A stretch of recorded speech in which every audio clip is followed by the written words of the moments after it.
Grabe, ang labo ni nanay. Dati pa ulit-ulit niyang sinasabi sa akin na lumaban ako. Ngayon naman lumalaban ako, kontrapelo naman siya. Siyempre naman, Bessie. Eh, sino ba naman ang hindi manginginig ang tuhod? Pagkatapos ng lahat ng pinagdaanan niya dun sa mga kamay ng mga hayop na yun. Uy, edi ako. Eh, di ikaw na.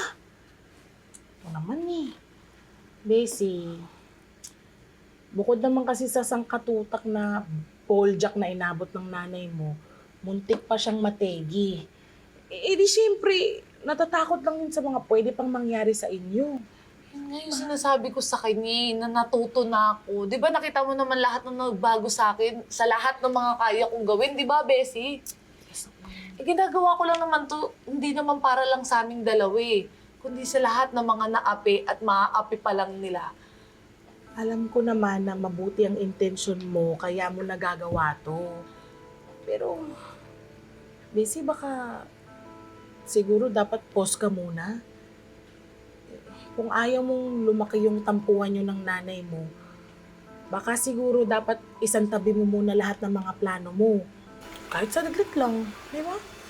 Abangan na lang natin muna ang susunod ng mga kabanata. Di ba? Sala.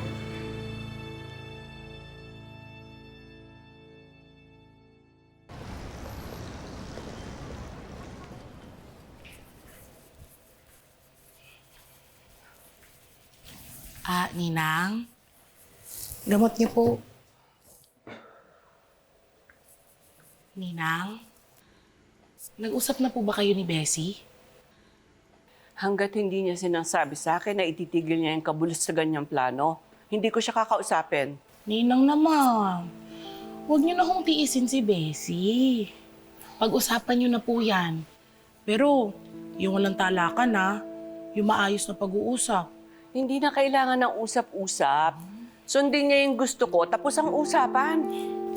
Ninang, lalo pong hindi makikinig si Bessie kung magiging matigas po kayo. Sa tingin ko naman po, kapag naipaliwanag niyo po ng maayos, maintindihan niya po kung saan po kayo nanggagaling. Yun na nga po, tita. Tumututol talaga si nanay sa mga plano natin laban sa elite squad eh. Yeah. But that doesn't mean na ititigil na natin to. Look, we've already done so much. Ayoko namang masayang lahat yun. Tutuloy pa rin naman po natin lahat ng plano pero tita baka promeno lang ako ng konting-konti. Maglalambing lang sana ako kay nanay para hindi na po siya magtampo. We can't afford to do that, Gigi. Masisira ang momentum natin. Look, we're already done with Allison and Riley. Ang isusunod naman natin ay si Blair. May plano tayo, di ba? Nasisirain natin ang wedding niya. That's only 2 weeks from now.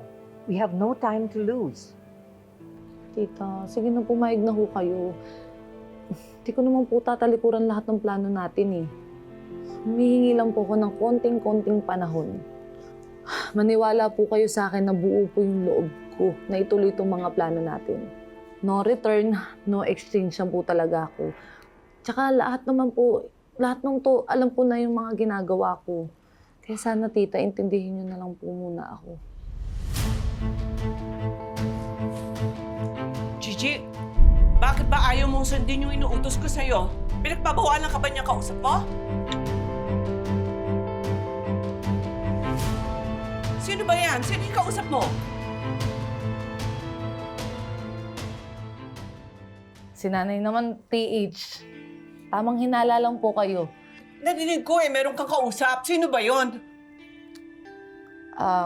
Si Eric po. Nag-uusap pa kami tungkol sa negosyo namin. Nay, sandali lang ho. Nay, sorry. Sorry kung nagsisikreto ako sa'yo. Hindi na po kayo magtampo. Kulang naman ang inaalala ko, anak eh. Ayoko maulit yung sakit na nangyari sa'yo noon. Hindi ba? Nangako ka sa akin na aalis tayo dito. Sana tuparin mo yun, ha?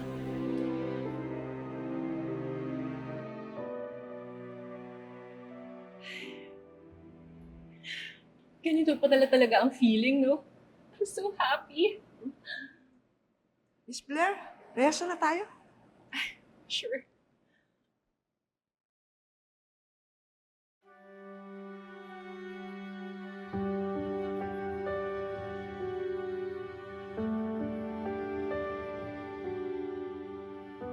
Pag may time ka na, balik ka ha. Nakakamiss kasi may tinatrain ako. Nakakamiss ka. I'm sorry. Hindi ko dapat sinabi yun. Ano ka ba? Okay lang.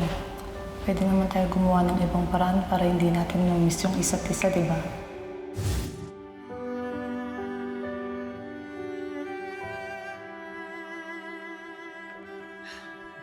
Jared! Ano ka ba? Parang hindi ka naman na-excited sa wedding natin. Rehearsals pa lang, wala ka ng gana. I'm sorry. Sorry? Yun na lang talaga sasabihin mo? Ano bang nasa isip mo? Ano bang nagbabother sa'yo? Wala, babe. Medyo sumalin talaga yung pakiramdam ko. Okay, sige. I'll get some meds. No. Huwag na. I think I just need some rest. Next time na natin tuloy itong rehearsals. Ano ka ba? In 2 weeks, wedding na natin. Ayoko lang i-delay itong rehearsals. Nakakahiya. I'm sorry, babe. I really have to go.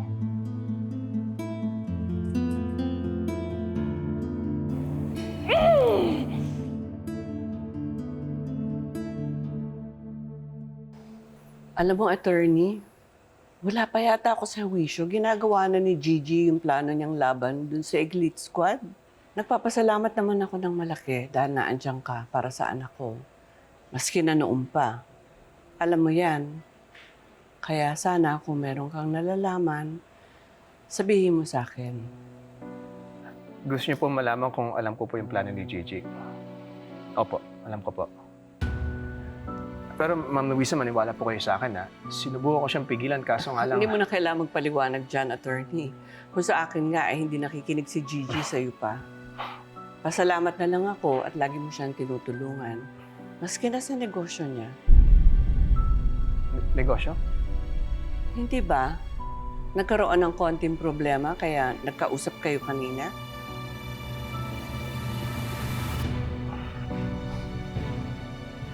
Sabi ko na nga ba eh. Nagsisinungaling sa akin yung anak kong yan. Ano pa bang hindi sa akin sinasabi ni Gigi?